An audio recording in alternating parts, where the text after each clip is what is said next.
सर्व स्वामी भक्तांचे यूट्यूब चॅनलमध्ये स्वागत।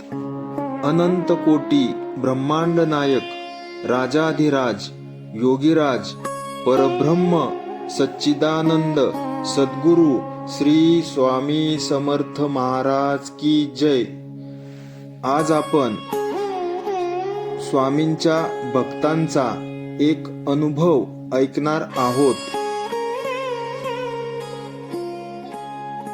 हा अनुभव स्वामी भक्तांनी अगदी शेवटपर्यंत ऐकावा, कारण या अनुभवामधून आपल्याला बराच मोठा संदेश हा मिळणार आहे। त्यामुळे स्वामी भक्तांनी हा अनुभव शेवटपर्यंत ऐका। ही घटना साधारणपणे 2008 सालची आहे। पुण्याजवळच्याच एका मध्यमवर्गीय वस्तीमध्ये रेणुका नावाची एक स्त्री राहत होती। वय साधारण 35 वर्ष असेल। नवरा खाजगी कंपनीमध्ये नोकरीला होता। एक मुलगी ती 7 वर्षाची होती। घर चाललेलं होतं, साधारण परिस्थिती होती, पण आयुष्य ताणात होतं। नवऱ्याचं काम अनिश्चित होतं, त्यामुळे पगार कधी उशिरा व्हायचा, जो पगार व्हायचा तोही तुटपुंजाच असायचा, त्यामुळं कर्ज वाढत होतं। रेणुका फारशी देवधर्म करणारी नव्हती, पण तिची आई ही एक स्वामींची भक्त होती आणि आईकडून तिला फक्त एकच सवय लागलेली होती। ती सवय म्हणजे रोज रात्री झोपताना रेणुका मनात म्हणायची, स्वामी समर्थ, आजचा दिवस चांगला पार पडला, तुमचीच कृपा होती। असे बरेच दिवस निघून गेले। एके दिवशी संध्याकाळी नवरा ऑफिसमधून घरी परतलाच नाही। त्यांचा फोनही बंद होता। रात्री 9 वाजले, 10 वाजले, 11 वाजले, तरीही ते घरी आलेले नाहीत। कुठलाच पत्ता लागत नव्हता।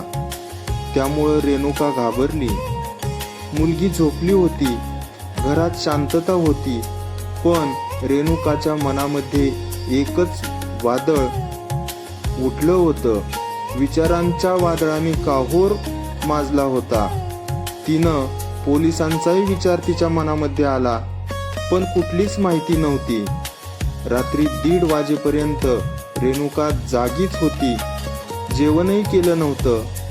पहिल्यांदाच तिच्या तोंडून शब्द बाहेर पडले, स्वामी, काहीही करा, पण त्यांना सुरक्षित ठेवा।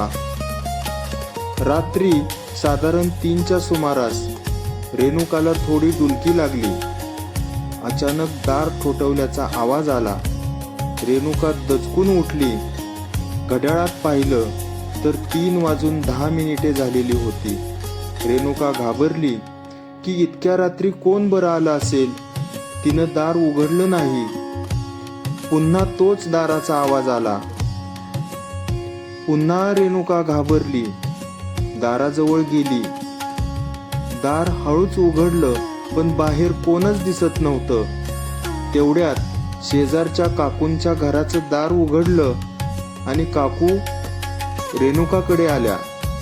रेणुका, उठ, तुझा नवरा हॉस्पिटलमध्ये आहे। मला आत्ताच एक माणूस सांगून गेला की त्यांच्या मिस्टरांचा ॲक्सिडेंट झालेला आहे आणि त्यांना हॉस्पिटलमध्ये ॲडमिट केलेलं आहे।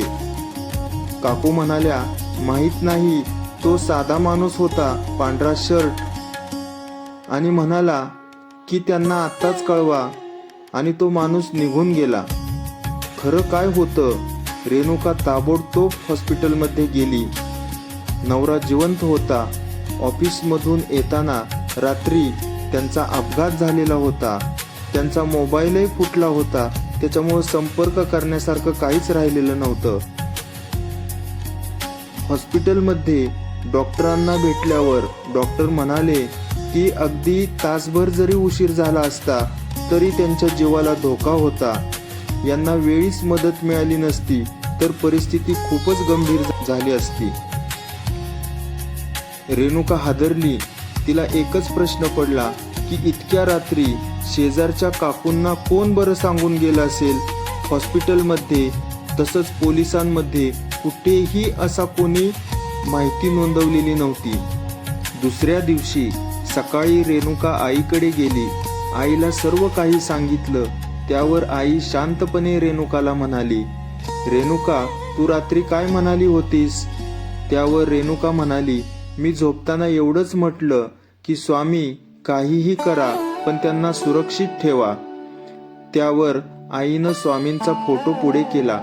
फोटोकडे पाहिल्यानंतर रेणुका थबकली, कारण त्या फोटोमध्ये तोच पांढरा शर्ट मधला व्यक्ती, साधा चेहरा, कुठलीच अलौकिक झळाळी चेहऱ्यावर नव्हती. त्या व्यक्तीचा फोटो त्या स्वामींच्या फोटोमध्ये पाहायला मिळाला.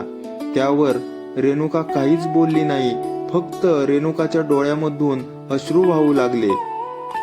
रेणुकाला समजलं की देव चमत्कार करतोच असं नाही, पण कधी कधी तो योग्य माणसाला योग्य वेळी पाठवतो. आजही ती मोठी भक्त नाही, नियमित पूजा करत नाही, नवसही करत नाही, पण रेणुका झोपताना एक वाक्य नक्की म्हणते, स्वामी, आजचाही दिवस तुमच्यामुळे व्यवस्थित गेला. आजही तुमच्या आमच्यावर कृपा झाली.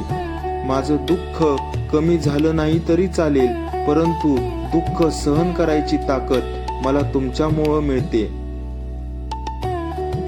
हा अनुभव आपल्याला कसा वाटला ते कमेंट्स करून नक्की सांगा. आवडलं तर चॅनलला लाईक करा, सबस्क्राईब करा.